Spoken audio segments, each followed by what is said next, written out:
Voilà, bonsoir à tous ceux qui nous ont rejoints. On va faire la prière pour le début de ce cours. Au nom du Père et du Fils et du Saint-Esprit, ainsi soit-il. Venez, Esprit Saint, remplissez les cœurs de vos fidèles et allumez en eux le feu de votre amour. Envoyez votre Esprit, Seigneur, et il se fera une création nouvelle, et vous rénovez la face de la terre. Prions au Dieu qui avez instruit les cœurs de vos fidèles par la lumière du Saint-Esprit. Donnez-nous par ce même Esprit de comprendre et d'aimer ce qui est bien, et de jouir sans cesse de ces divines consolations par le même Jésus-Christ notre Seigneur. Ainsi soit-il. Je vous salue Marie, pleine de grâce, le Seigneur est avec vous. Vous êtes bénie entre toutes les femmes, et Jésus, le fruit de vos entrailles, est béni. Sainte Marie, Mère de Dieu, priez pour nos pauvres pécheurs, maintenant et à l'heure de notre mort. Ainsi soit-il. Notre-Dame de la Sagesse, priez pour nous. Saint Joseph, priez pour nous. Saint Thomas d'Aquin, priez pour nous. Au nom du Père et du Fils et du Saint-Esprit, ainsi soit-il. Ça fait toujours un peu bizarre de dire les prières tout seul. Il y a plein de gens qui vous écoutent et qui ne répondent pas, mais c'est bien comme ça. Alors ce soir, nous allons parler des deux commandements suivants.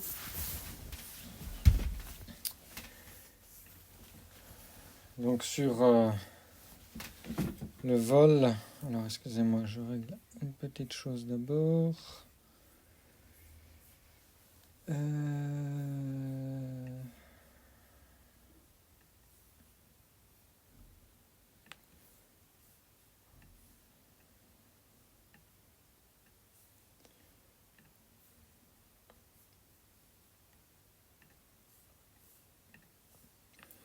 Voilà.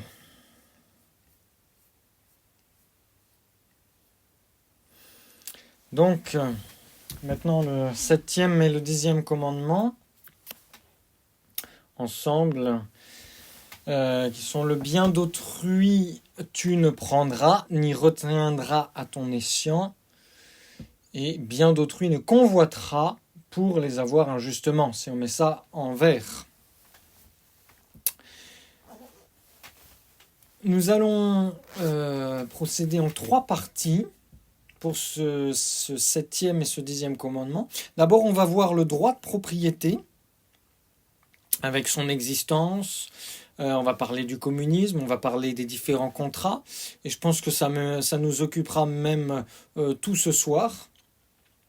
Ensuite, on verra la violation du droit de propriété, donc le vol en tant que tel. Et puis ensuite, la réparation des injustices, puisqu'il est très important de réparer. Quelques précisions sur les termes d'abord. Quand on dit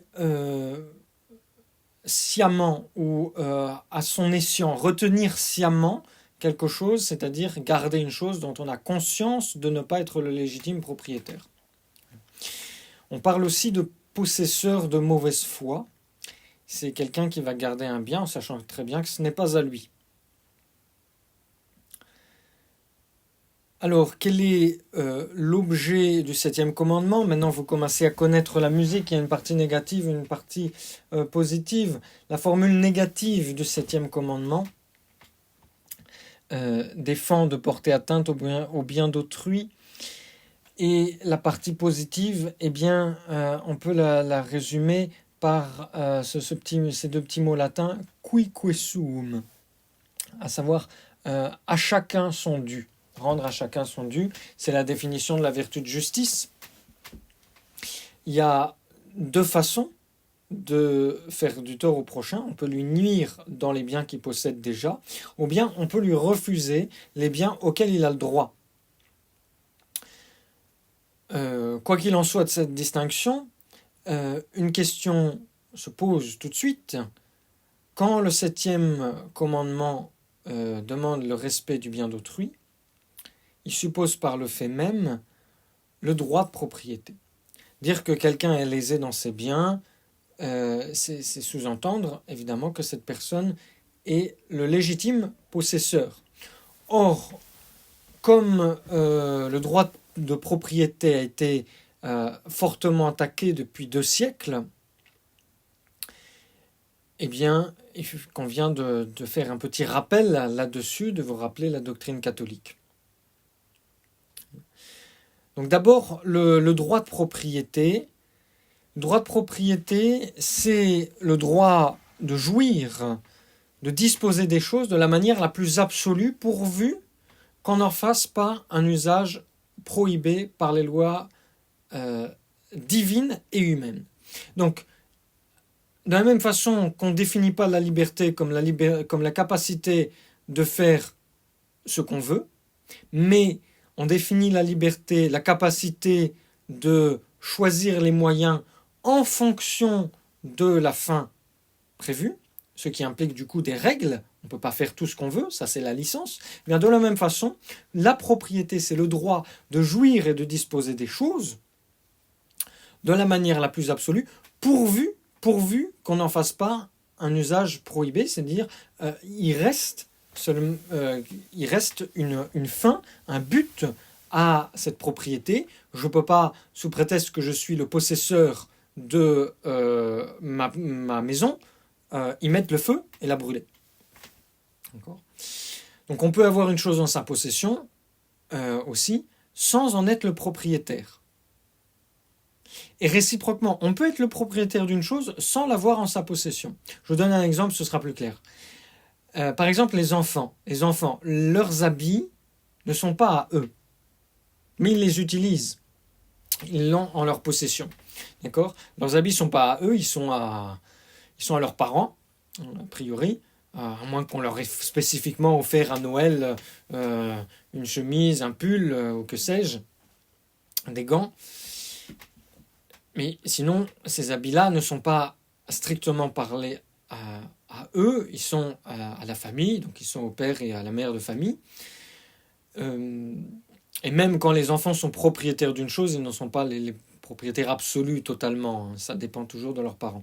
Mais inversement, c'est vrai aussi, par exemple, l'argent qui est à eux, dont sont aussi les propriétaires. Les parents ne peuvent pas dire, bon bah maintenant cet argent il m'appartient, j'en fais ce que je veux. Les parents peuvent prendre l'argent, le mettre à la banque, ils diront tu verras plus tard, tu auras de l'argent sur ton compte. Et donc l'argent n'est pas nécessairement en possession des enfants, mais ils sont bien les propriétaires de l'argent. Voilà. On peut donner aussi comme exemple votre argent qui se trouve dans les caisses de l'État. Ça c'est du vol, on en parlera un petit peu plus tard. Voilà. On a tous quelque chose en notre possession dont on n'est pas propriétaire. Alors là, je vous demande de réfléchir un petit peu.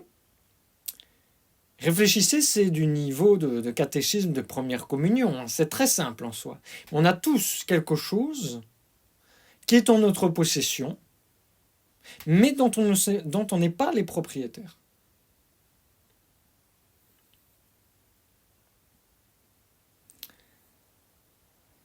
Eh bien, cette chose, si vous n'avez pas trouvé, c'est votre vie. La vie n'appartient qu'à Dieu. Nous ne sommes pas les maîtres ni de notre corps, ni de notre âme. On n'est pas les propriétaires absolus de notre corps, de notre âme. C'est pour ça d'ailleurs que dans le contrat de mariage, eh bien, le contrat de mariage ne porte pas sur le corps directement, mais sur l'usage du corps de l'autre. Parce que une jeune fille, un jeune homme ne peut pas donner son corps à celui avec lequel, ou celle avec lequel il se marie, mais il peut lui donner l'usage de son corps. Voilà. C'est pas comme une vieille chaussette que vous pouvez mettre à la poubelle une fois que vous l'avez trouée de partout. Votre corps, il ne vous appartient pas. Vous n'avez pas le droit de supprimer la vie. Bon, ça, on a déjà parlé de ça un petit peu. Mais vous voyez, ça nous fait mieux comprendre la notion de propriété absolue ou simple possession. Voilà. Et une chose très belle à laquelle on peut penser, c'est que pour la Sainte Vierge, eh bien, cela a même été révélé explicitement. Si vous vous souvenez de l'épître de dimanche, Dominus possedit me in initio viarum suarum. Si je vous le dis en français, le Seigneur m'a possédé au commencement de ses voies avant de faire quoi que ce soit dès le principe. Avant même qu'elle existât, la Sainte Vierge était possédée par Dieu. Dieu était le propriétaire de la Sainte Vierge de A à Z et jamais, jamais le démon n'a eu la moindre part, jamais le démon n'a pu voler la Sainte Vierge. Elle est toujours restée propriété pleine et entière de Dieu. Et ça, c'est la manière la plus parfaite d'être. C'est pour ça que nous tous, nous devons vivre de l'esprit de pauvreté. Et le Saint-Esclavage qui nous fait nous consacrer entièrement à Dieu par les mains de la Sainte Vierge, eh bien, nous fait ressembler à la Vierge Marie. Nous aussi, nous appartenons au bon Dieu et nous ne voulons pas être repris par le démon. Le Saint-Esclavage va nous aider à vivre de l'esprit de pauvreté et à conduire ce septième et ce dixième commandement, ce huitième et ce dixième commandement à la perfection complète. Un autre exemple aussi pour la propriété et la possession. Les religieux, quand j'étais à Avrier, ça m'avait beaucoup amusé au début. Quand les frères me disaient est-ce que vous pouvez me rendre notre stylo, s'il vous plaît? Notre stylo? Oui, notre stylo, notre pull, notre brosse à dents, s'il vous plaît. Le soir, je me lave les dents, disait le frère, avec notre brosse à dents. Parce que la brosse à dents, ce n'est pas sa propriété à lui, c'est la propriété de tout le couvent.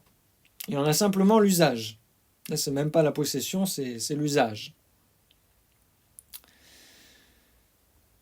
Donc, nos chaussures, notre brosse à dents, etc. Alors, on distingue aussi deux types de propriétés. Je vous l'ai déjà un petit peu sous-entendu. La propriété, elle est parfaite lorsque le propriétaire peut jouir et disposer de son bien de manière absolue.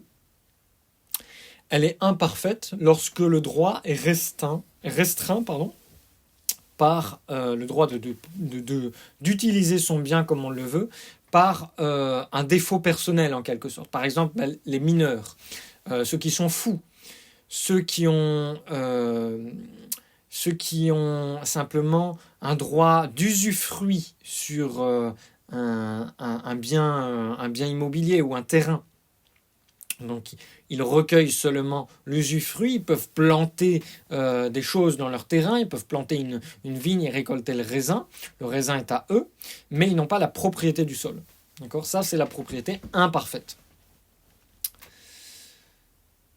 Et ça a son importance, on le verra après.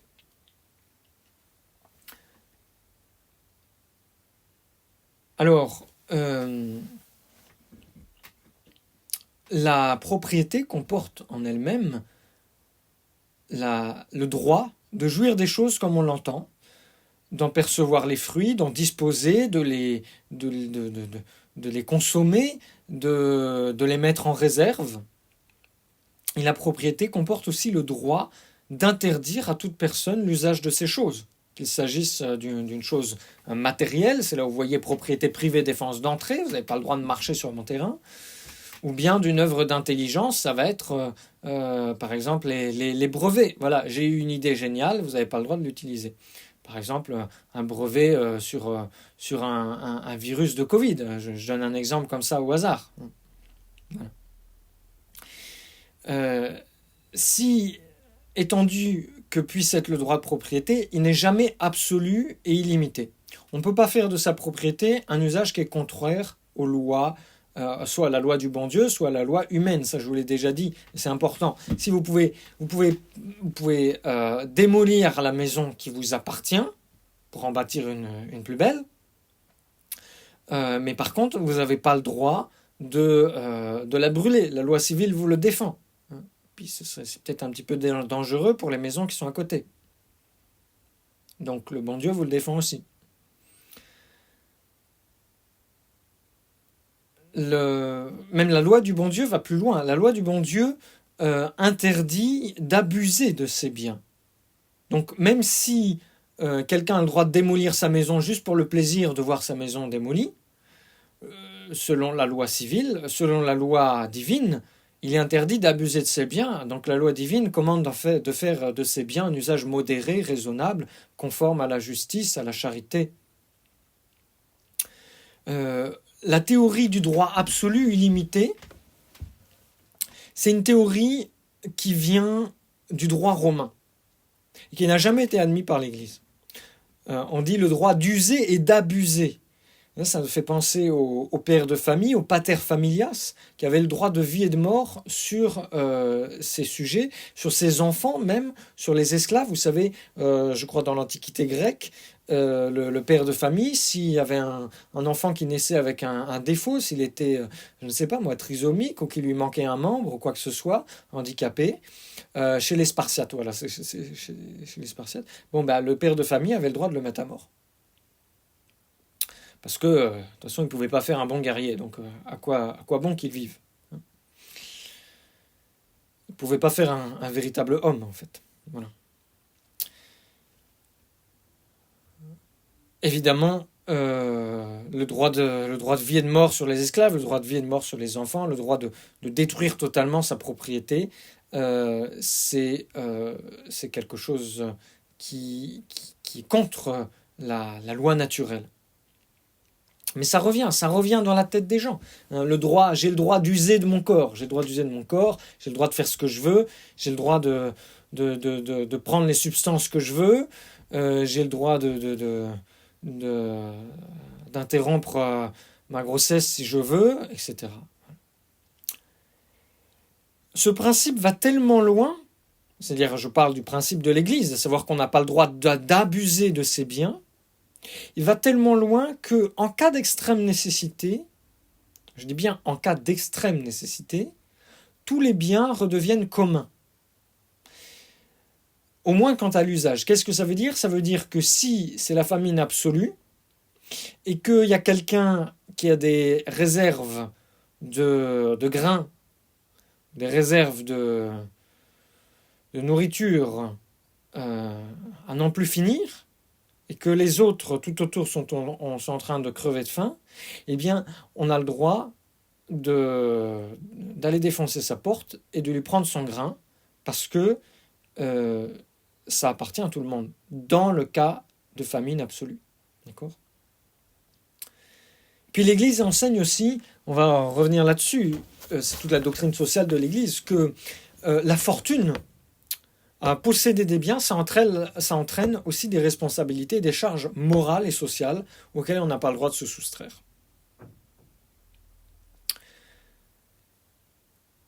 Et en fait, les erreurs qui s'opposent à cette doctrine de l'Église sont à l'excès et en défaut. C'est toujours pareil dans les erreurs. Vous avez d'un côté l'excès, de l'autre côté le défaut. L'excès, c'est de dire, eh bien, je fais ce que je veux de ma propriété. Et ça va être le libéralisme absolu qui va se traduire ensuite par un libéralisme économique. De l'autre côté, vous avez le défaut contraire. Eh bien, par privation, on va dire, eh bien, c'est le communisme où tous les biens sont en commun, rien ne nous appartient. Alors, le droit de propriété, il y a deux fausses théories sur le droit de propriété. Ces deux fausses théories, elles datent principalement du XVIIIe siècle, du siècle des Lumières. Mais la première, vous la connaissez, c'est le contrat social.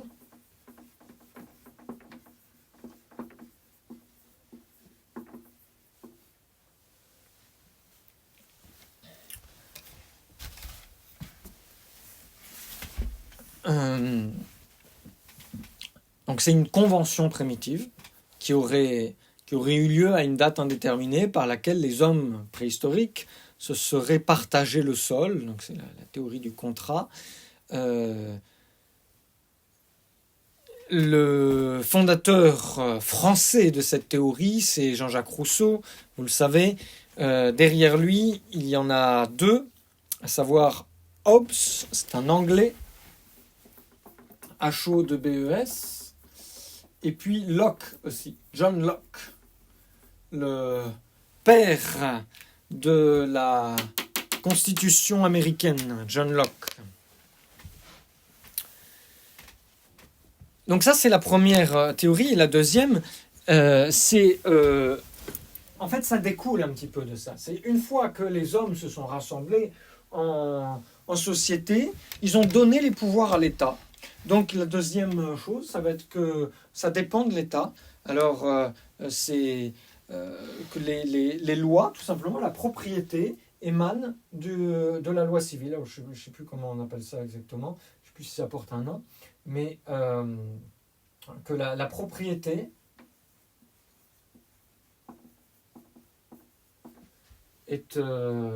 nous vient par les lois.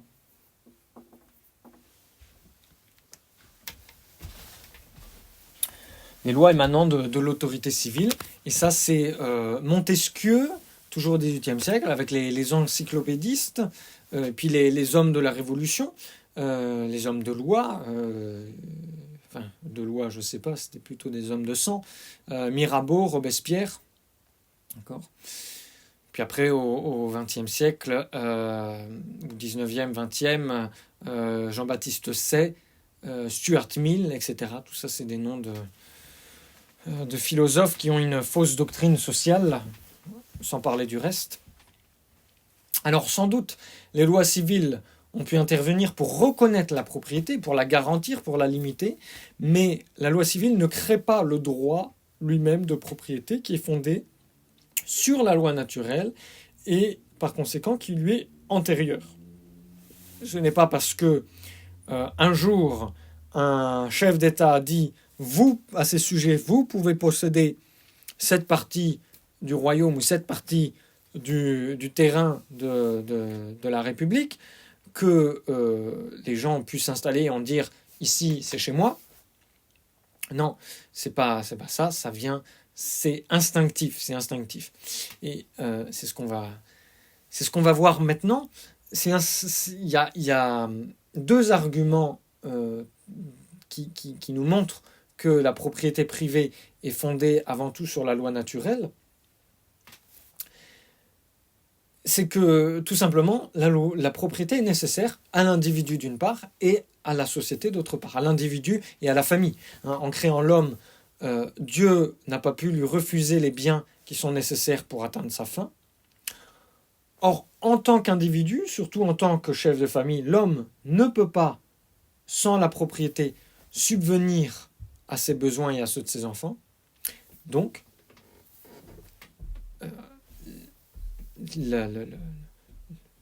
c'est quelque chose de naturel que la propriété vient de Dieu. Et puis on le voit, l'appropriation, c'est quelque chose d'inné. Ça se manifeste dès le plus jeune âge chez les enfants. Un enfant qui attrape quelque chose, qui le serre contre lui, c'est à lui, voilà, et il ne le passe pas au voisin. Puis si le voisin essaie de le prendre, il lui met une baffe, et c'est le début de la dispute. D'ailleurs, à ce propos, j'ai une histoire amusante. C'est un frère brésilien qui m'a raconté ça. Il y avait un enfant dans son pays qui en allant à l'école, devait passer devant une cage où il y avait des singes. Et un jour, il s'arrête. Et pour s'amuser, il passe son stylo à travers le grillage de la cage devant le singe. Puis le singe tend le bras pour attraper le stylo, puis retire le stylo. Une fois, deux fois, le singe, il comprend, il va plus vite. Et le singe, il a vite fait d'attraper le stylo, parce qu'il est beaucoup plus rapide que l'enfant. Il a attrapé le stylo. Et puis ensuite, le singe, il s'est amusé à faire pareil à l'enfant. Mais l'enfant n'a pas pu récupérer son stylo, parce que là, il allait plus vite que l'enfant.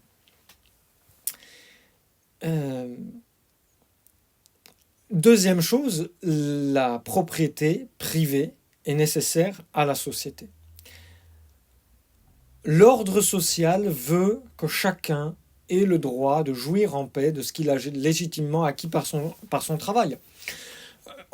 Si vous enlevez ce droit en permettant au premier venu de lui prendre ce qu'il a gagné par son travail, eh bien tout de suite vous posez une cause permanente de lutte, de désordre dans la société. C'est aussi, d'autre part, c'est paralyser l'activité. c'est nuire à l'intérêt général. Plus les membres d'une société sont travailleurs et économes, plus ils contribuent à la richesse et au bien-être du pays. Et c'est exactement le contraire de ce que dit le communisme. Le communisme dit tout appartient à tout le monde, et après, on peut l'appliquer et après on peut distribuer les richesses. Et le système communiste, on l'applique soit au pays, soit au monde entier, ça c'est le mondialisme. D'où l'agenda mondialiste. You will own nothing and you will be happy. Vous ne posséderez rien et vous serez heureux. Je ne sais pas si vous aviez vu passer ça au moment du Covid. Là. Voilà. C'est contre le droit naturel. C'est fou de devoir revenir à des choses comme ça qui sont tellement évidentes, mais c'est nécessaire. Vous voyez, en philosophie, en ce moment, là, je suis en train de voir avec notre séminariste la partie la plus absurde, on pourrait dire, de la philosophie, à savoir qu'on est obligé de prouver que la vérité existe, qu'on peut avoir une certitude. C'est la... alors selon certains, ça fait partie des premières parties de la philosophie, d'autres ils la placent à la fin. C'est ce qu'on appelle la critique. C'est sur quels critères, d'où le nom de critique, sur quels critères est fondée la certitude. Eh bien, on est obligé de dire à un moment que il y a des choses qu'on ne peut pas démontrer. Le principe de non-contradiction, on ne peut pas démontrer. On arrive forcément à un moment où il y a un principe qu'on ne peut pas démontrer. Et après, on s'appuie sur le raisonnement à l'absurde, c'est-à-dire croire le contraire, ce serait absurde. Voilà. Puis on développe tout ça, et puis on arrive au critère fondamental de la vérité, qui est le principe de non-contradiction. Une chose ne peut pas être vraie et fausse en même temps. D'accord ? Parce que si vous dites « je doute de tout », ce que disaient les sceptiques, donc ceux qu'on essaie de réfuter dans cette partie de la philosophie. Excusez-moi, je m'éloigne un petit peu, mais c'est pour vous montrer l'exemple d'absurdité moderne et le doute systématique. Il y en a qui en font des principes philosophiques. On ne peut pas être sûr de la vérité, on doit douter de toute chose. Bon, alors il y a une réponse très simple, hein, si vous leur mettez votre main dans la figure un petit peu violemment, et puis vous leur dites, vous inquiétez pas, c'est qu'une illusion, vous avez pas mal. Bon, ça c'est la première méthode, c'est un petit peu brusque. La deuxième méthode, c'est de dire, vous dites, je doute, il faut douter de tout, mais en affirmant ça, vous affirmez une vérité, et vous ne pouvez pas affirmer de vérité puisque vous devez douter de tout. Et alors vous pouvez dire, si vous doutez de tout, ne parlez pas, parce que la personne que vous avez en face de vous, vous n'êtes pas sûr qu'elle existe, ça ne sert à rien de parler, vous n'êtes même pas sûr d'avoir un interlocuteur en face de vous. Mais si vous voulez, on est obligé de revenir à des choses aussi basiques que cela, par rapport à la pensée moderne. Eh bien, pour la propriété, c'est un petit peu la même chose. On est obligé de reprouver la nécessité de posséder des choses, parce que la pensée moderne est imbue de ces faux principes. Alors, le seul endroit où ça peut fonctionner, c'est-à-dire où le communisme peut fonctionner, prenez pas au sens littéral ce que je vais vous dire, mais le seul endroit où le communisme peut fonctionner, c'est dans les couvents. Pourquoi je dis ça ? Parce que dans les couvents, on met tout en commun. Donc, dans un couvent, les moines ont volontairement renoncé à leur droit de propriété en faisant le vœu de pauvreté. Évidemment, ce n'est pas du communisme. Ils ont volontairement renoncé à leur droit de propriété. On voit ça également dans les actes des apôtres.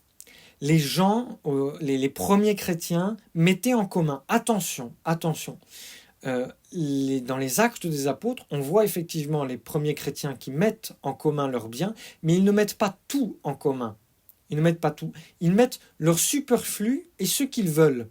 Et d'ailleurs, on le voit, puisque Saint Pierre demande à Ananie, c'est le fameux passage des actes des apôtres, où il y a ces deux époux qui disent à Saint-Pierre on a vendu notre champ et voilà le prix, voilà l'argent de notre champ.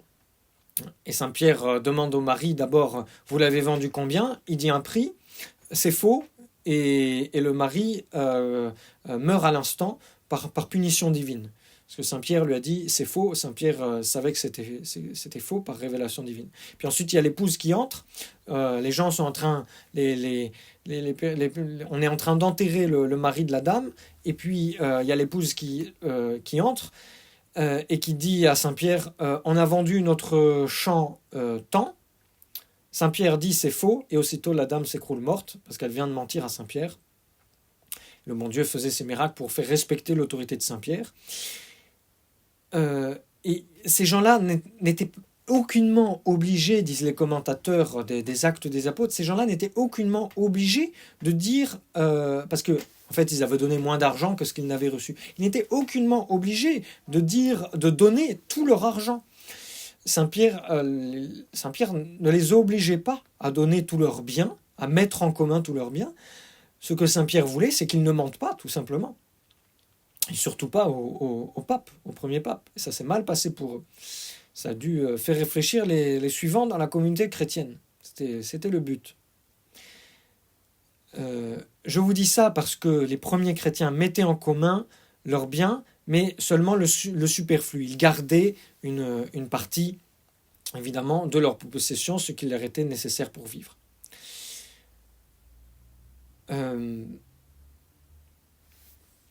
Et en cela, ils pratiquaient la perfection de la charité, la perfection du détachement qu'on peut avoir dans le monde. C'est-à-dire ils donnaient tout leur superflu. Ils donnaient tout leur superflu. L'Église dit qu'il est nécessaire de donner une partie de son superflu. Elle ne dit pas qu'il est nécessaire de donner tout le superflu, mais ça dépend du degré de charité. La perfection de la charité va être de donner au moins tout le superflu. D'accord ? Et après, si on veut aller plus loin, ça va être même de renoncer à toutes ses possessions. Et dans ce cas-là, on fait vœu de pauvreté, on entre au couvent. Alors, notre Seigneur Jésus-Christ a confirmé les prescriptions du décalogue. Il a souvent rappelé aux riches le devoir de charité qui leur incombe vis-à-vis des pauvres.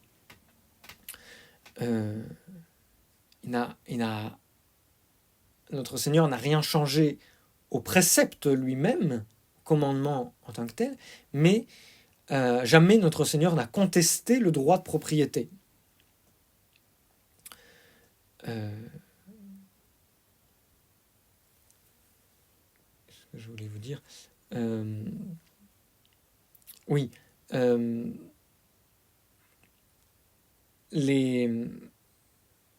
Notre Seigneur, par contre, est très sévère contre les mauvais riches, contre ceux qui gaspillent dans le luxe,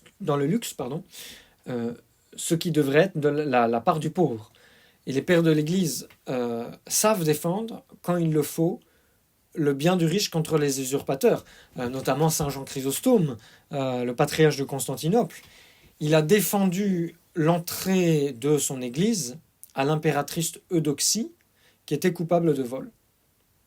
Voilà. Les pères de l'Église, ils ne se laissaient pas mener par le bout de la baguette. Hein. C'est pas comme nos évêques modernes qui laissent entrer dans Notre-Dame de Paris toutes sortes de gens qui devraient plutôt être excommuniés. Ils leur donnent même la communion. Je ne sais pas si vous avez vu ça. Alors que Saint Jean Chrysostome, il refuse l'entrée de son église à Eudoxie sous prétexte qu'elle était coupable de vol. Si les évêques modernistes avaient fait ça au chef d'État, je pense qu'il n'y en aurait pas beaucoup qui seraient entrés dans Notre-Dame de Paris. Et puis on a aussi l'exemple de saint Ambroise qui a refusé l'entrée, qui a fait imposer la pénitence publique à l'empereur Théodose, parce que Théodose s'était rendu coupable, alors ce n'était pas de vol, mais de massacre, de cruauté. Voilà. Alors, il y a 2 grandes encycliques, je les détaillerai un petit peu après. Il y a 2 grandes encycliques qu'il faut retenir quand on parle de la doctrine sociale de l'Église du bien des travailleurs, de la propriété, du bien des travailleurs, de la valeur du travail, etc. Deux grandes encycliques qu'il faut absolument retenir.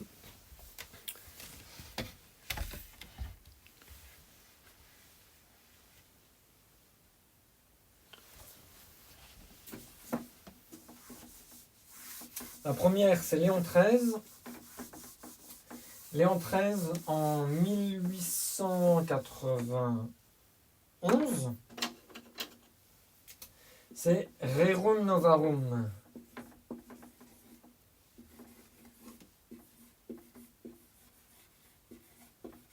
Où il donne toute la doctrine sociale de l'Église. C'est une longue encyclique. 1891, mai 1891. Et l'autre, c'est celle du pape Pie XI, s'appelle Quadragesimo Anno.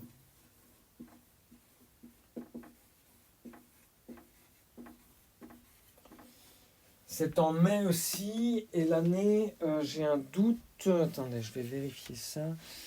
Ah oui, si, c'est ça. C'est 40 ans après, c'est 1931. Rerum Novarum, Léon XIII, Quadragesimo Anno, Pie XI. Retenez ça.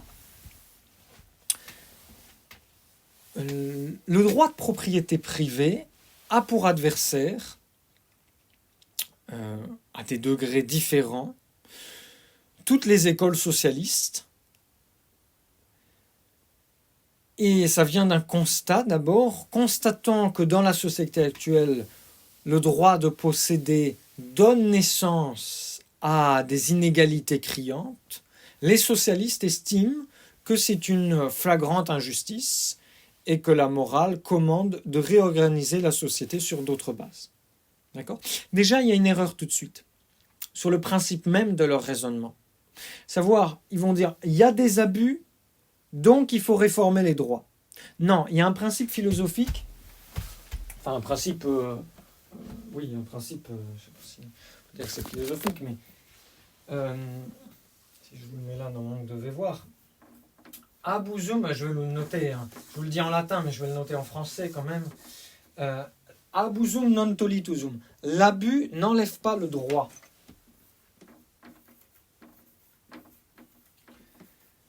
L'abus n'enlève pas le droit. C'est de ce principe-là aussi que l'Église défend qu'on se révolte contre quelqu'un qui nous tyrannise, sauf à certaines conditions bien précises. L'Église, par exemple, l'Église, en général, a toujours été contre la Révolution. Les Polonais, par exemple, qui étaient vraiment oppressés, l'Église, à plusieurs reprises, leur a dit « Non, vous n'avez pas le droit de vous soulever. » Sauf des conditions bien précises, c'est le cas du tyrannicide. Notamment, il faut le... Je ne vais pas en parler ce soir. Mais si vous voulez, le fait d'abuser de son droit n'enlève pas nécessairement le droit. D'accord ?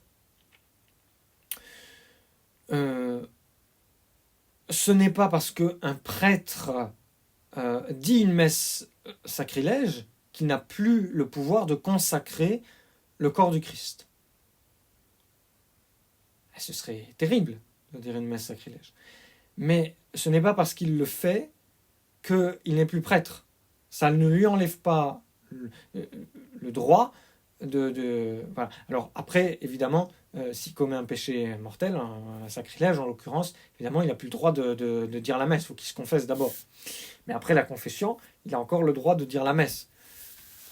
Sauf s'il fait un scandale public et qu'il tombe sous le coup de punition publique. Voilà. Y a un mot fameux d'un socialiste qui s'appelle Proudhon. La propriété, c'est le vol. Voilà. Il y en a beaucoup beaucoup de socialistes qui veulent bien dire que la propriété est légitime dans la société actuelle. puisqu'elle a été reconnue par la loi civile, mais tout en disant, comme je vous l'ai dit, qu'elle découle d'un contrat ou d'une loi, et ils soutiennent, un petit peu comme pour la théorie du pouvoir, que d'un accord commun, une loi peut être défaite, ou un accord, un contrat, peut être défait par un autre accord. Donc on peut se mettre d'accord pour empêcher la propriété privée. Les communistes radicaux, les partis communistes radicaux, c'est ce qu'ils veulent. Ils disent, bon, d'accord, actuellement, il y a la loi de la propriété, mais si nous, on accède au pouvoir, on va changer ça. Voilà. Et le grand argument utilisé par les socialistes pour réclamer la suppression de la propriété privée, c'est le principe de l'égalité. Donc pour nous, Français, on en revient à la Révolution. Tous les hommes ont un droit égal de vivre, de jouir des biens de ce monde. Et la propriété privée n'est plus un droit naturel, selon eux. Voilà. Et il est inadmissible que le sol, le sol et puis les autres biens soient entre les mains d'un petit nombre de capitalistes. Et l'écologisme est fondé sur cela. Le pape Pie XII, à savoir donc que l'humanité, la Terre, appartient à toute l'humanité entière. Le pape Pie XII a déclaré que la Terre aurait toujours de quoi nourrir et abriter tous ceux qui naîtraient. Donc, inutile d'essayer d'habiter dans la Lune ou de réduire la population mondiale. La Terre est faite pour accueillir tous les hommes qui naissent et qui naîtront.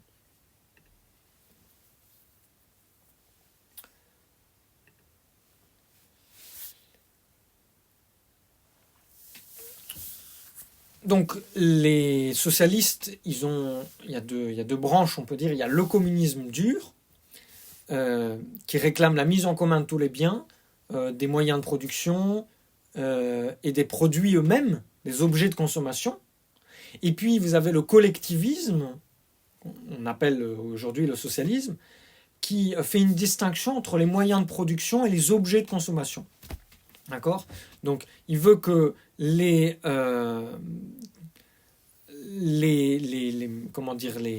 moyens de production soient possédés par la collectivité, c'est-à-dire l'État, c'est le socialisme d'État, ou bien alors par des syndicats, le syndicalisme. Par exemple, un exemple au hasard, les sociétés de transport comme la SNCF, voilà, et puis qui sont rongées par le syndicalisme. Et dès qu'il y a une grève, vous pouvez être sûr qu'il y a du syndicat là-dessous, qu'il y a du socialisme là-dessous.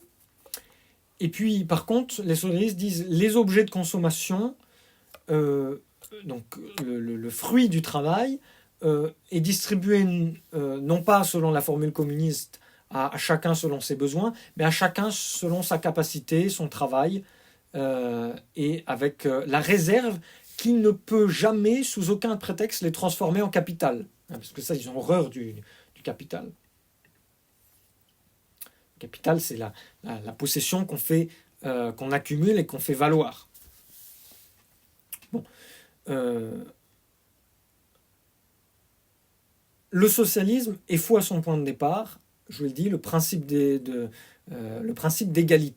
Parce que ce qui met en avant pour demander la suppression de la propriété privée, c'est pas fondé sur la nature. Qu'il s'agisse du corps, qu'il s'agisse de l'âme, l'inégalité est partout dans la nature. L'inégalité répartit ses dons comme elle l'entend, dans des mesures bien différentes. C'est vrai pour les animaux, c'est encore plus vrai. C'est vrai pour les animaux au sein de leurs espèces, mais c'est encore plus vrai au sein des hommes. Chez les animaux, il y en a toujours qui sont plus forts que d'autres, d'accord ? Mais chez les hommes, c'est encore plus vrai. Il y en a qui sont plus forts, il y en a qui sont plus beaux, il y en a qui sont plus intelligents. Et si on est tous égaux, ce serait une catastrophe. Si tout le monde avait les mêmes talents que moi pour jouer du piano, il n'y aurait pas beaucoup de concertos pour piano, moi je vous le dis. Si tout le monde avait les mêmes talents que certains de nos chefs d'État pour diriger le pays, ce serait la catastrophe partout. Bon, ça c'est le cas. Quand les socialistes prétendent que les hommes sont égaux et que Dieu leur a donné la terre comme un patrimoine commun, dans ce cas, la propriété collective, normalement, serait tout aussi défendue que la propriété privée. Le socialisme a abouti à des conséquences très fâcheuses. Alors tout ça, vous allez me dire, on s'éloigne un petit peu de tu ne voleras pas. Non, ça fait partie, parce que si vous voulez, le pire dans une société, c'est le vol institué en tant que système. C'est pas seulement un individu qui vole, mais quand tout le système social est basé sur de faux principes, eh bien ça c'est le pire. Donc c'est important à comprendre tout ça. Après évidemment, on ira dans les détails, voir un petit peu ce qui concerne chaque individu en particulier. Le socialisme, je vous dis, aboutit à des conséquences très fâcheuses. L'abolition de la propriété privée, ça tout de suite, ça supprime le plus grand stimulant de l'activité humaine, qui est de pouvoir obtenir quelque chose pour soi. Et donc, par conséquent, ça fait chuter totalement la production. Et d'ailleurs, on le voit. Je me souviens de quelqu'un qui me décrivait la différence entre le travail le travail de fonctionnaire et puis le travail de privé. Il me disait, c'est simple, si tu t'engages dans le privé, la pause café, elle est chronométrée. Si tu t'engages dans le public, que tu es fonctionnaire, la pause café, c'est quand tu veux et autant que tu veux. Voilà. Bref. Tout ça pour dire que, évidemment, quand vous êtes payé de toute façon par l'État et que vous n'êtes pas vraiment concerné par le résultat de votre travail, la quantité fournie, eh bien, vous pouvez faire durer la pause autant que vous voulez. Et c'est ce qui se passe dans le concret. Même si, évidemment, les gens ont quand même une conscience et il y a quand même des règles qui font avancer le travail de fonctionnaire. Mais vous savez le temps que ça prend. Donc voilà, enlever un homme l'espoir de récolter les fruits de son labeur, c'est du même coup tarir la source de la richesse. Si vous dites à quelqu'un, voilà, tu vas bosser comme un diable, et puis ensuite tu donneras tout, aux agriculteurs par exemple, tu vas travailler du matin au soir pour faire vivre tes bêtes, pour planter tes récoltes, pour pouvoir les récolter, les stocker, les conserver, etc. Et puis après, tu donnes tout à la communauté. Et puis celui qui est dans son bureau tranquille et qui a siroté son café à longueur de journée et à répondre à 2-3 emails, il va gagner le même salaire que toi. Évidemment, il n'y en a pas beaucoup qui vont choisir le métier d'agriculteur dans ce cas-là. Bref, le communisme, qui suppose que tous les associés seront courageux et honnêtes, qui travailleront de leur mieux à alimenter la richesse commune et qu'ils ne puiseront que dans la mesure de leurs besoins, c'est une conception utopiste, irréalisable. Le socialisme d'État, c'est une doctrine qui a l'air un petit peu plus raisonnable, mais il veut faire de l'État le seul patron d'une vaste société qui comprend des millions de travailleurs. En fait, dans la réalité, c'est une sorte d'esclavage qu'il veut organiser, comme si chacun est contraint à tel ou tel travail, sans être certain d'être rétribué en proportion de ses œuvres, qui lui prend sa liberté, sa dignité humaine.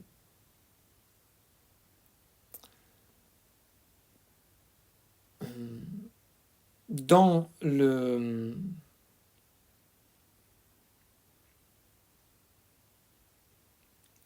en fait, la prétendue égalité qu'on cherche à instaurer dans ces fausses doctrines, ça n'existerait pas plus sous le régime socialiste que sous le régime capitaliste. Et de toute façon, la société finit toujours par évaluer de la façon suivante, si elle ne suit pas la doctrine catholique, à savoir que d'une part, vous avez les travailleurs qui sont obligés d'accomplir une tâche imposée, et de l'autre, les chefs et les politiciens qui seraient à la tête des exploitations et de l'État et qui seraient les grands profiteurs qui sont les grands profiteurs des richesses acquises. On voit ça clairement en France. L'écart tend à se creuser de plus en plus entre la classe moyenne qui tend à rejoindre la classe pauvre ou la classe moins aisée et l'écart qui se creuse avec la classe riche. Voilà. Puisque la France est un pays foncièrement socialiste. On a beaucoup moins ça aux États-Unis. Enfin, ça fonctionne un petit peu différemment. Aux États-Unis, clairement, si vous travaillez, vous pouvez gagner de l'argent. Si vous ne travaillez pas, vous restez pauvre. Voilà. C'est aussi simple que ça. Alors, ils ont aussi le système communiste, puisqu'ils ont aussi l'équivalent du RSA, etc. Mais voilà.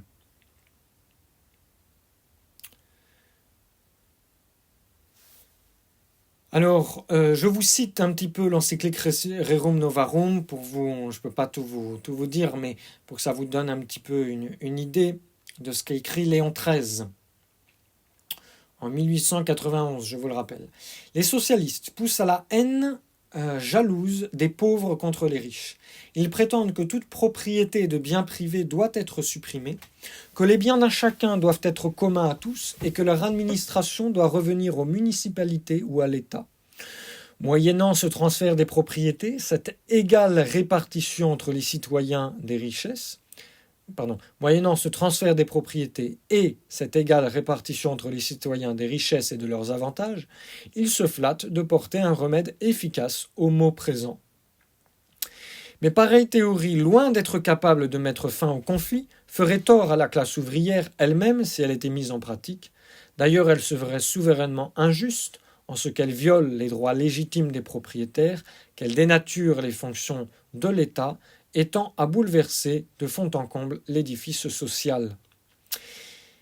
Il n'est pas possible de comprendre et d'évaluer, c'est toujours Léon XIII qui parle, il n'est pas possible de comprendre et d'évaluer comme il convient les choses terrestres si l'esprit ne s'élève pas à la contemplation d'une autre vie, c'est-à-dire de l'éternelle, donc de l'éternelle vie, sans laquelle la vraie notion du bien moral se dissipe obligatoirement. Avant tout, l'univers devient un mystère inexplicable. Donc si on ne croit pas en Dieu et qu'on n'applique pas une morale chrétienne, le problème ne peut pas être résolu. Donc il dit clairement que ces questions sociales ne peuvent se résoudre que dans le Christ, puisque on l'a constaté dans l'Antiquité. Je vous parlais du droit romain, du droit de vie et de mort, du père de famille sur ses esclaves et ses enfants. La moitié de l'humanité, quand même, était réduite en esclavage du temps de l'Antiquité. Avec différents degrés d'esclavage, certes, mais esclavage quand même. On est loin de tout ça, et la société chrétienne, le christianisme, a pu transformer la société. Et donc, la seule possibilité, et ça c'est quelque chose de fondamental à comprendre, si vous voulez, l'homme en soi, il pourrait, sans le Christ, avoir une certaine morale. Sauf que depuis le péché originel, la nature humaine est blessée, donc la société humaine est blessée, et donc la seule solution au problème, ce n'est pas de revenir à une bonne morale naturelle, c'est d'aller chercher plus haut la solution, c'est de se rattacher au Christ. Et donc la question sociale ne peut être résolue que par l'attachement que par la morale chrétienne. Voilà. Et ça, Léon XIII le dit très clairement, tous les papes le disent très clairement, notamment Saint Pie X, quand il était évêque de Mantoue, il avait fort à faire avec tous ces problèmes-là. Il a été très clair, très catégorique là-dessus. Ses lettres pastorales, quand il était évêque, sont très belles aussi. On connaît ses œuvres de pape, mais ses lettres pastorales d'évêque sont aussi très belles. Alors, le pape Pie XII, lui, il dit clairement que le paradis terrestre promis par les marxistes n'existe pas, que les mouvements matérialistes sont incapables de sauver l'homme, que l'application de l'enseignement social de l'Église entraîne la prospérité matérielle, et que les catholiques doivent éclairer les réformes sociales par leur foi. Voilà.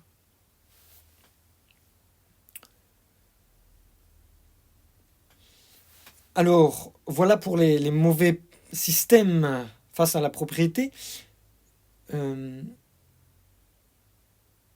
Quelles sont maintenant les différentes manières d'acquérir la propriété?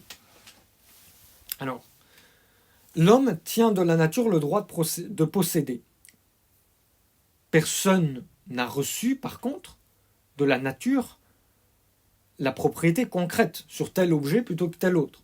Donc, quels sont les titres qui justifient la propriété? Pourquoi telle chose est à moi et pas à toi? Pourquoi cette chose est à toi et pas à moi? Il y a ce qu'on appelle les titres originaires, qui sont d'abord l'occupation d'un bien sans maître et le travail qui transforme une matière. Alors, je vous note ça au tableau. Donc, c'est les deux façons premières pour posséder quelque chose.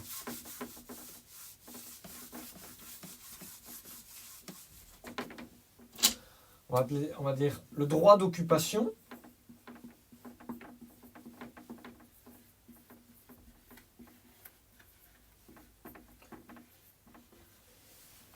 J'arrive sur un terrain vierge où il n'y a personne, je dis, bon bah, ici, je plante ma tente et c'est à moi. Voilà.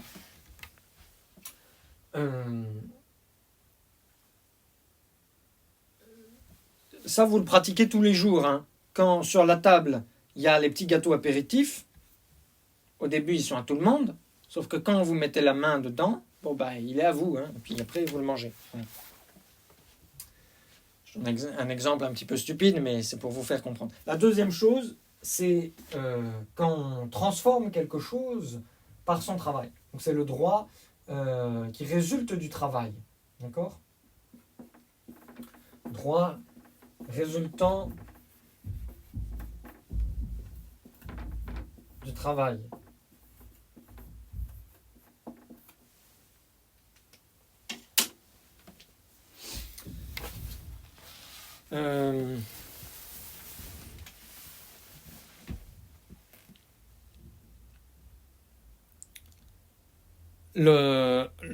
Les enfants qui jouent dans le jardin de leurs parents, il y en a un qui va prendre dans la forêt des bouts de bois et qui construit une cabane.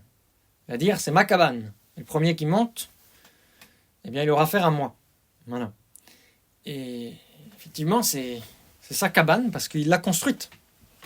Voilà. D'accord ? Chez nous, il y avait la cabane des garçons et la cabane des filles. Et puis, il n'y avait pas intérêt à aller piquer ou emprunter la cabane des autres. Hein. Voilà. Pie XI dit il n'y a aucune injustice à occuper un bien vacant qui n'appartient à personne. D'un autre côté, le travail que l'homme exécute en son propre nom et par lequel il confère à un objet une forme nouvelle ou un accroissement de valeur est le seul qui donne un droit sur le produit. D'accord ? Alors, ça mérite d'être un petit peu développé. Les biens qu'on peut prendre, il y a les animaux, il y a les trésors, il y a les choses perdues et il y a les biens abandonnés. Alors, les animaux. Les animaux, il faut distinguer entre les animaux sauvages, qui jouissent d'une pleine liberté, et puis les animaux domestiques. Les animaux sauvages, ils reviennent au premier occupant. Donc si vous allez dans une forêt publique, que vous tirez un sanglier, eh bien c'est le premier chasseur qui a tiré, qui a tué l'animal, qui possède le sanglier. D'accord ? Du moment évidemment que vous avez le droit de chasser dans cette forêt. Les animaux domestiques, c'est simple, ils appartiennent toujours au propriétaire. Voilà. Et même ceux qui sont enfuis, vous ne pouvez pas dire parce que la poule du voisin vient manger vos grains, vous ne pouvez pas dire maintenant c'est ma poule, parce qu'elle est venue dans mon poulailler manger mes grains. Les trésors, ça arrive parfois qu'on trouve un trésor dans un champ. Non, ça arrive rarement. Mais parfois ça arrive qu'on trouve des choses. Le trésor appartient à celui qui le trouve quand il trouve quelque chose sur son propre fond. D'accord ? C'est-à-dire que quand vous découvrez un trésor sur votre terrain, il vous appartient. Aujourd'hui, je crois que l'État vous en prend une partie, mais ce n'est pas dans le droit naturel, ça. Par contre, si vous le trouvez sur le terrain d'autrui, dans ce cas-là, il appartient à moitié à vous, à moitié à celui qui possède le terrain. Ça, c'est le code civil, la loi française que je vous donne, mais qui est légitime par rapport au droit naturel. Le droit naturel ne dit pas c'est exactement la moitié à l'un, exactement la moitié à un autre. Non, il ne précise pas comme ça. En tout cas, aujourd'hui, c'est ce qui se passe. Quand vous trouvez quelque chose qui est perdu, ça appartient toujours à son propriétaire. Et donc, vous avez obligation de rechercher à qui ça appartient. Évidemment, dans la certaine mesure, vous n'êtes pas obligé de parcourir tous les numéros de l'annuaire pour trouver le propriétaire. Si vous trouvez, j'en sais rien moi, un pull, si quelqu'un a oublié son pull dans le tram, vous n'êtes pas obligé de parcourir l'annuaire pour savoir à qui appartient le pull. Si la personne se présente avant ce qu'on appelle la prescription, je vous en parlerai plus en détail après, mais la prescription, c'est le temps qu'on donne à quelqu'un pour récupérer ce qui lui appartient. Si la personne se présente avant la prescription, la chose doit lui être rendue. Par contre, si vous avez gardé chez vous le chien du voisin ou l'âne du voisin qui s'était égaré et qu'il met 3 semaines à venir le récupérer et que vous avez dû dépenser 30 € ou 40 € de croquettes ou d'avoine, vous avez le droit de réclamer 30 ou 40 €. D'accord ? Évidemment.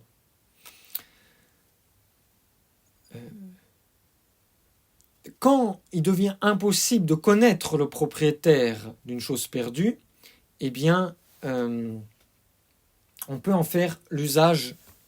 On peut la garder pour soi. D'accord ? On peut la garder pour soi. Mais d'abord, on est censé aller la déposer aux objets trouvés pour que la personne puisse aller la récupérer facilement, évidemment. On peut la garder pour soi ou la donner.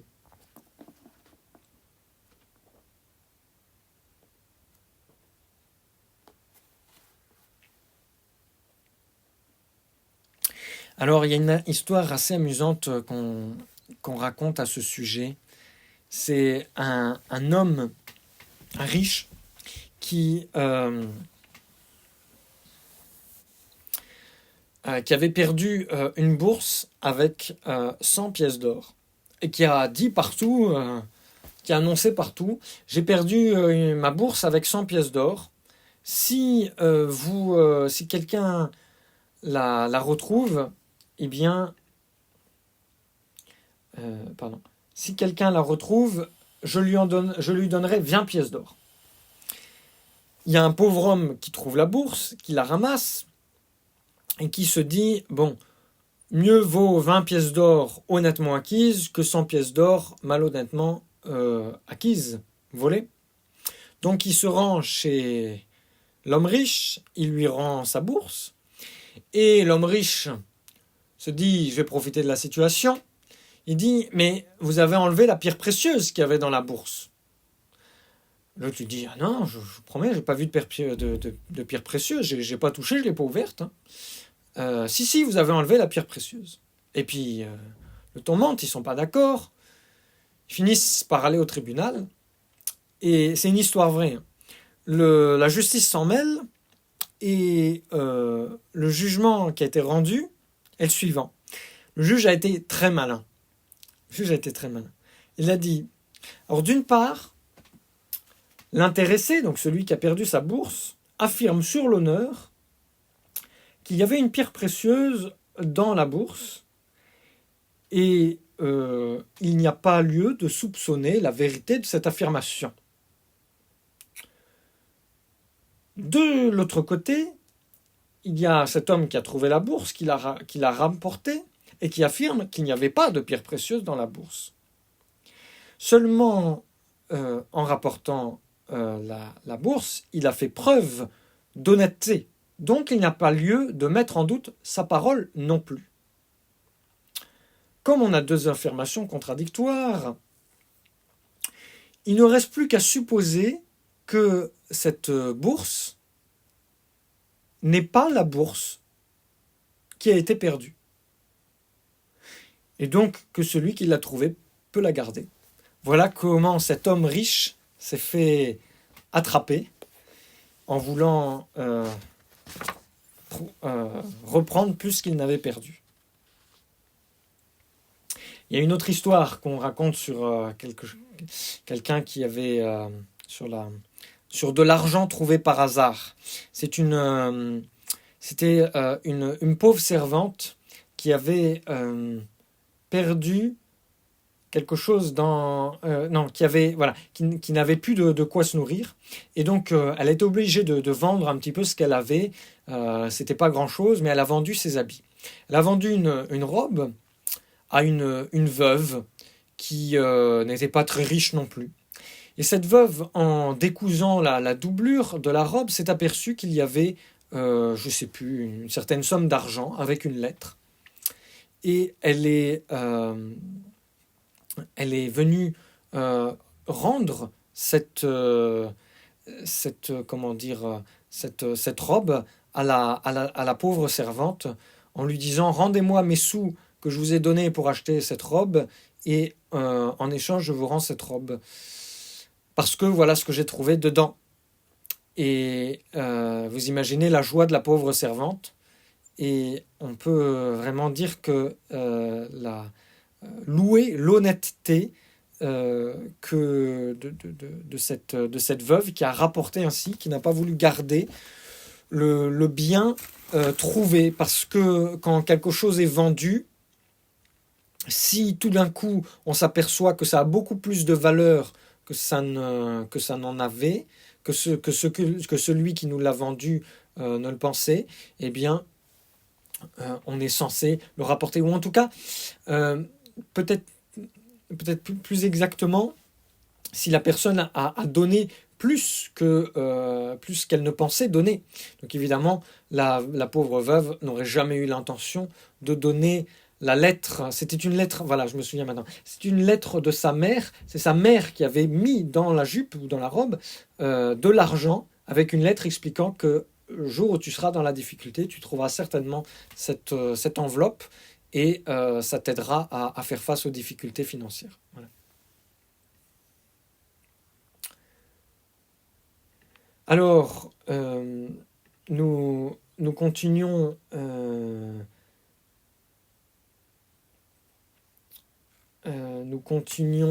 notre...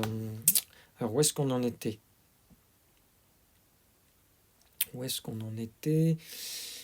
Ah oui, je vous lisais Pie XI.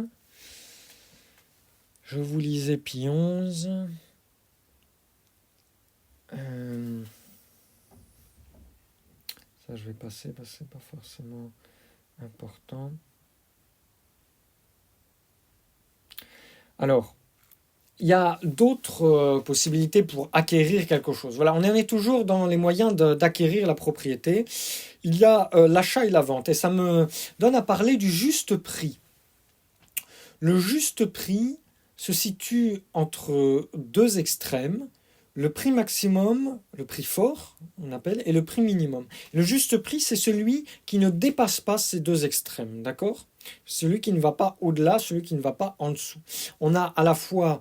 alors, d'abord, je voulais vous lire un petit texte de saint Thomas à ce propos. C'est toujours dans son explication des commandements.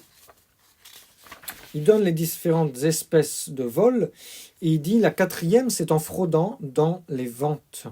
Quatrièmement, on peut voler en fraudant dans les ventes. C'est pourquoi il est dit dans le Deutéronome, le livre du Deutéronome, vous n'aurez pas dans votre sac diverses sortes de poids. Et dans le Lévitique, vous ne commettrez pas d'injustice, soit dans les jugements, soit dans ce qui sert de règle, soit dans les poids, soit dans les mesures.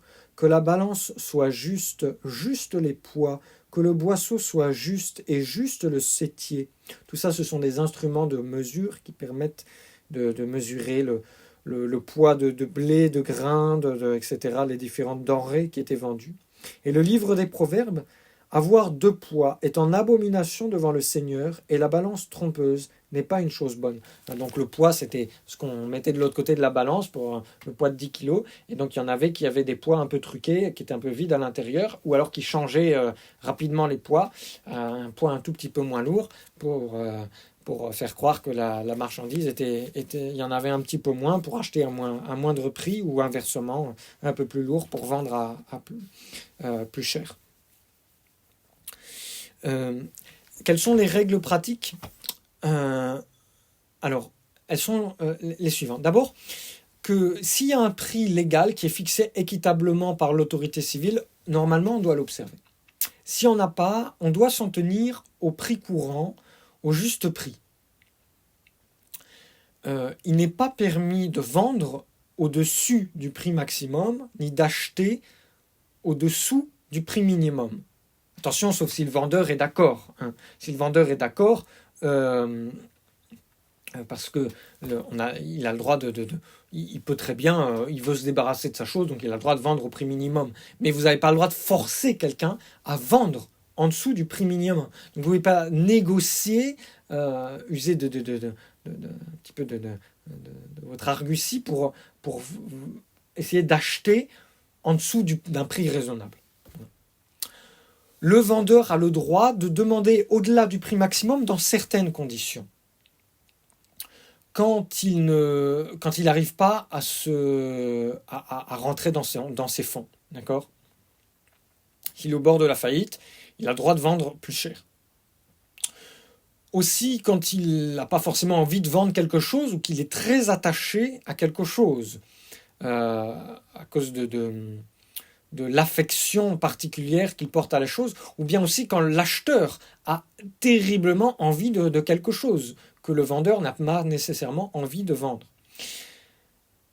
Mais par contre, le vendeur ne peut pas profiter de la misère ou de la nécessité de quelqu'un pour lui acheter à un prix dérisoire ou pour lui vendre à un prix exorbitant.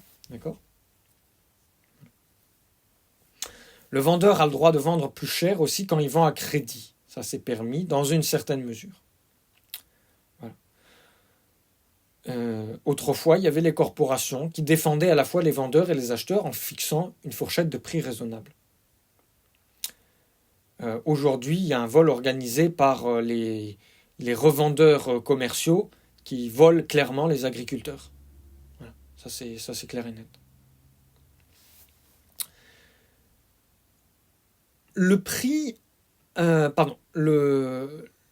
mot sur l'usure, ce qu'on appelle le prêt à intérêt. Le prêt à intérêt, c'est le contrat par lequel, et après j'arrête, je vous promets, le prêt à intérêt, c'est le contrat par lequel l'une des deux parties, donc le prêteur, cède à l'autre partie, l'emprunteur, soit une somme d'argent, soit une denrée, soit des choses mobilières, moyennant un intérêt annuel. Et l'intérêt, c'est-à-dire la somme que l'emprunteur s'engage à payer au prêteur, il est fixé par la loi, normalement, où il résulte de l'accord entre les deux parties. Autrefois, le prêt-intérêt, ce qu'on appelle l'usure, était défendu par la loi ecclésiastique. C'était interdit par l'Église. Mais depuis longtemps, l'Église reconnaît la légitimité du prêt-intérêt, pourvu qu'il soit modéré et conforme à la réalité, conforme aux usages, conforme aux lois. D'accord ? L'usure en tant que telle, c'est-à-dire l'intérêt exagéré, qui dépasse le taux fixé par l'usage ou par la loi, ça c'est condamné par la Sainte Écriture et par l'Église. Toujours. Voilà. Saint Aubin en parle aussi de l'usure. Ce commandement est également contre les cabaretiers qui mêlent de l'eau au vin. D'accord ? Et par lui aussi est défendue l'usure. Au sujet de l'usure, il est dit au psaume 14, « Seigneur, qui demeurera dans votre tabernacle ou qui reposera sur votre montagne sainte? Celui qui n'a point donné son argent à usure. » Ces paroles de l'Écriture condamnent en outre les changeurs qui commettent beaucoup de fraudes, comme aussi certains vendeurs de draps et d'autres objets. Donc ceux qui changent la monnaie et qui prennent une commission beaucoup trop importante dans les aéroports, parfois. Alors, mais peut-être direz-vous, pourquoi ne puis-je pas donner de l'argent comme je donne un cheval ou une maison? Et là, saint Thomas va expliquer que on ne peut pas se faire de l'argent sur l'argent. Pourquoi? Parce que, alors, quand vous considérez une maison, un bien particulier, vous avez deux choses. Vous avez la possession de la maison et l'usage de la maison. Donc, vous pouvez soit vendre la maison, soit louer la maison. Quand on parle de l'argent, ce n'est pas un bien du même type. L'argent, c'est un moyen. C'est un moyen en tant que tel. Et donc, vous ne pouvez pas faire de l'argent sur l'argent qui est un moyen. Saint Thomas dit aussi, je peux vendre séparément l'usage de la maison sans vendre la maison elle-même. Donc c'est louer la maison. Et il en va de même de tous les objets du même genre. C'est pourquoi, s'il y a des choses dont la valeur consiste seulement dans l'usage qu'on en fait, et que cet usage les détruit, c'est-à-dire si vous donnez de l'argent, si vous utilisez l'argent, vous la donnez, vous la faites disparaître en quelque sorte, elle n'est plus à vous, on ne pourra agir avec elle comme on agit avec une maison. Nous utilisons en effet l'argent en le dépensant et en le consommant. Et donc, si nous en vendons l'usage, nous les vendons deux fois. Voilà pourquoi l'usure est quelque chose de contre-naturel. À ce propos-là, j'avais une petite histoire que je voulais vous lire, et puis après on arrête. Alors, numéro 650.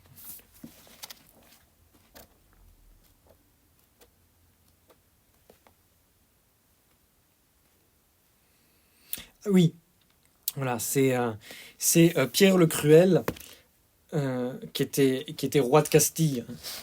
C'est à l'époque de Du Guesclin, ça. Alors, comme son nom l'indique, c'était pas un homme à se laisser duper, à se laisser avoir. Et un jour, il a appris qu'un homme riche faisait de l'usure et qu'il ruinait beaucoup d'autres gens. Alors, il a vérifié que c'était bien vrai, et puis il a fait emprisonner la personne.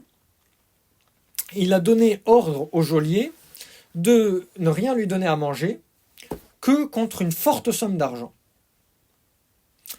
Alors, et puis d'augmenter à chaque fois. La personne se fait emprisonner. Elle dit, est-ce que je pourrais avoir à manger? Le geôlier lui dit, oui, si tu me donnes tant. L'autre, évidemment, qui était attaché à ses sous, lui dit, jamais de la vie, plutôt crever.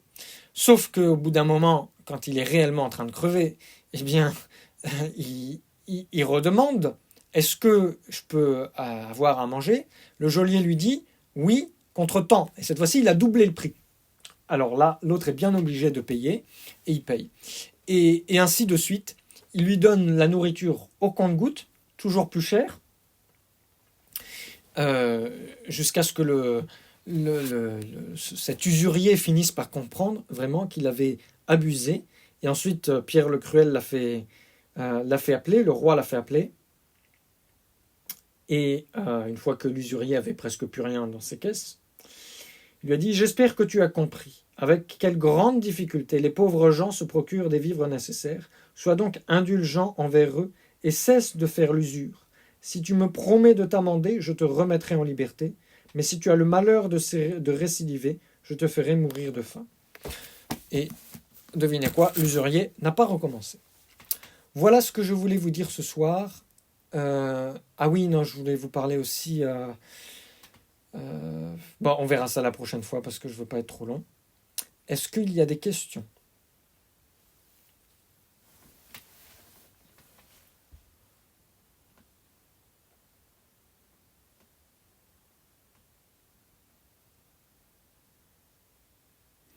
Je suis sûr que quand on parlera des impôts, il y aura quelques questions.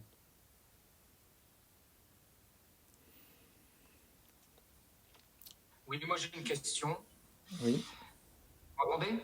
Oui, oui. Oui. Bonjour Monsieur l'abbé, bonsoir à tous. Comment on peut faire pour se rattraper quand on a acheté quelque chose qui a été volé, donc tombé du camion, comme on dit, hein, Oui. et dont on veut se débarrasser parce que voilà, c'est un bien mal acquis. Alors,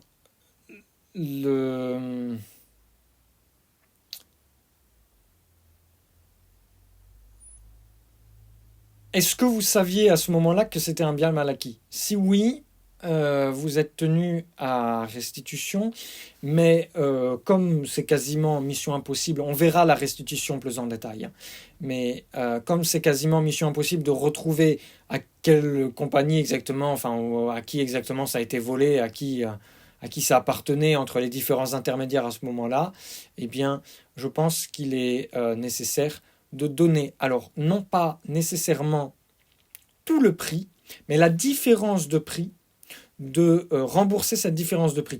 Si vous ne pouvez pas trouver à qui il faut rembourser, ce qui est à mon avis très difficile, eh bien il faut donner soit aux pauvres, soit à l'Église. Alors, d'après mes souvenirs, parce que ça fait très longtemps, je ne savais pas au début. Après, je l'ai su. Malgré tout, j'ai quand même gardé les objets. Donc, j'avais pensé, moi, à le mettre, le déposer au secours catholique, par exemple. Oui, oui, vous pouvez. C'est une bonne solution. Merci, Monsieur l'abbé.